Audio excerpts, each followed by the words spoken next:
3 years ago, Aston Villa saved themselves in the Premier League, drawing 1-1 with West Ham. And then under the blind leadership of Gerrard, we look certain to go down.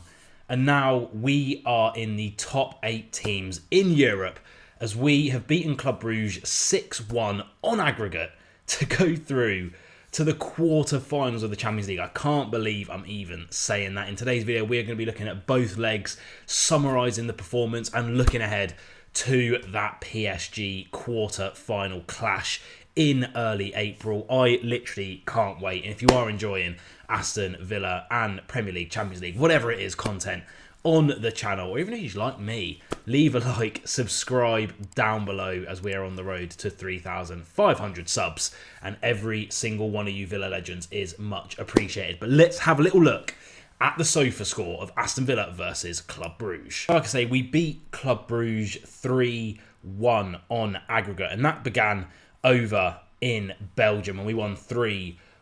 Scored early on, Leon Bailey, fantastic goal. It's nice to see him back in and amongst the goals and assists, and we'll get on to him in the second leg as well, because he played a big part in the second goal. And then Asensio scored the penalty, an own goal created by a Morgan Rogers cross. They did hit us straight back in the 12th minute after Bailey scored in the third.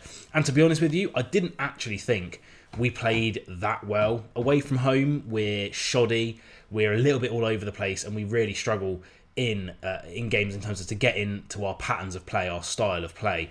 And I didn't think we actually played that well. So the fact that we won 3-1 was a huge positive for me, because when Villa don't play well, 9 times out of 10, we lose. We don't get results. We get sloppy draws, 0-0s, 2-2s, etc. But this time, we kind of changed the complexion of how Aston Villa play when we are a little bit under the cosh. You can see here some standout ratings, Tyrone Mings and Leon Bailey, who obviously did get a goal, getting good ratings in that game. Like I say, it wasn't a fantastic game by anyone. The back four, relatively okay. They done their job. Obviously, we did concede our first shot on target. That's just Aston Villa heritage this season. But shout out to Leon Bailey. I did actually think he was quite good in this game. And then you look at the subs. Matty Cash came on, won a penalty, actually looked okay. I think in Europe, he can sort of, his style of play suits Europe more than it does the Premier League, for want of a better word. And then Asensio, obviously, we already know when Asensio comes on, he is going to play very, very well. If we look at the stats here on the left-hand side of the screen, you can see we did outperform them in XG. They did actually have more possession, which is something that we're not really that used to seeing, the way that Emery likes to play football. They had more shots than us as well, more big chances, but that doesn't matter, because when you win, who cares? Do you know what I mean? Who cares about the performance? We got over the line. And then we move on to yesterday's game, and this was just, everything went right. Club Brugge got a man sent off in like the 11th minute or something, and then Asensio with another brace for Aston Villa. That takes him up to like 7 or 8 goals in like the same amount of games. And then Ian Maatsen as well. Sorry, I just twatted the mic. Ian Maatsen as well got his first goal for Aston Villa. Very, very happy to see him get that, because I think he's actually been a really decent player when he has played. Yes, he's had his issues. Yes, he's had his problems defensively. But the way that we play in this game, if we go down here to the lineup, we'll have a quick chat about it. Player of the match, Marco Asensio, obviously came on at half-time and got a brace. Should have had a hat-trick, but hit the post, unfortunately, in a one-on-one scenario with Simon Mignolet. You know you've played well, right, when their best player is their goalkeeper.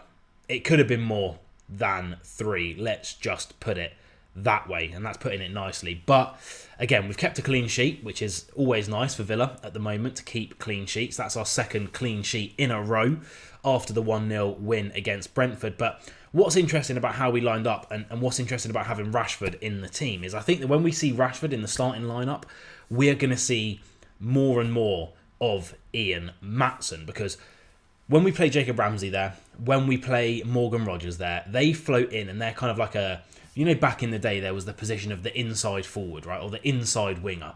They start out on the left. We call it like a left number 10, really. They float into pockets, they float into holes in the middle of the pitch, and that suits Luca Digne, because he likes to get down the wing and put crosses into the box. Now, Ian Maatsen, historically, especially for Borussia Dortmund last season, is almost an inverted wing-back. He likes to underlap. He likes to come inside and pick up those pockets.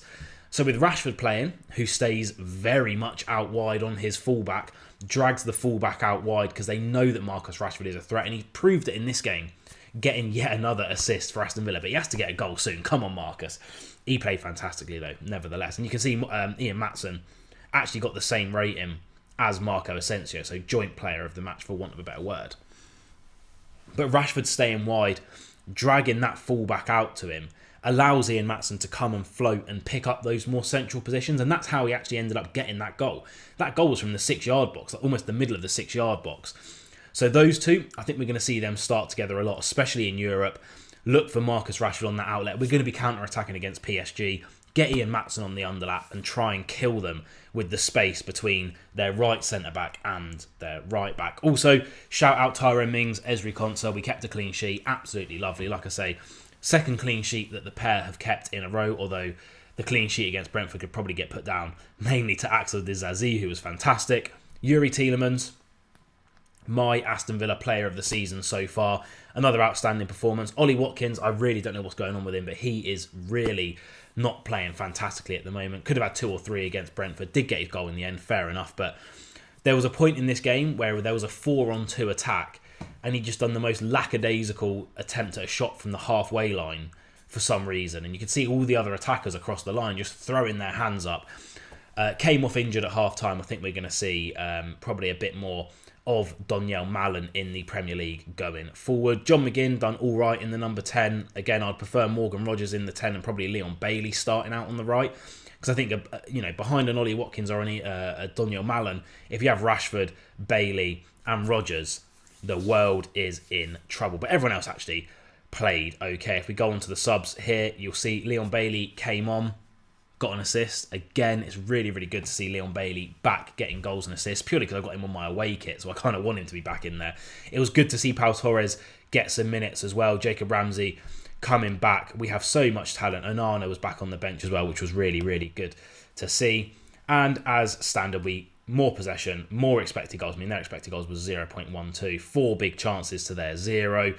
Mignolet made 7 saves. Martinez had to make 1. So, a very, very good performance. Puts us in to that final 8. It is going to be PSG. Now, I'm a little bit confident because Emery seems to do well against teams that he's managed in the past. His record against Arsenal for Aston Villa is very, very good. Done the double over them last season. We did lose this season, but then we got that 2-2 draw. Fought back into that game quite well. Obviously, Emery's time with PSG, again, similarly to Arsenal, ended with fans not being the biggest fan of him, so he has something to prove going back to PSG. And I think out of the two, you'd probably rather play PSG than Liverpool, because we play Liverpool in the Premier League every year, twice. They have a good record over us. We struggle against Liverpool.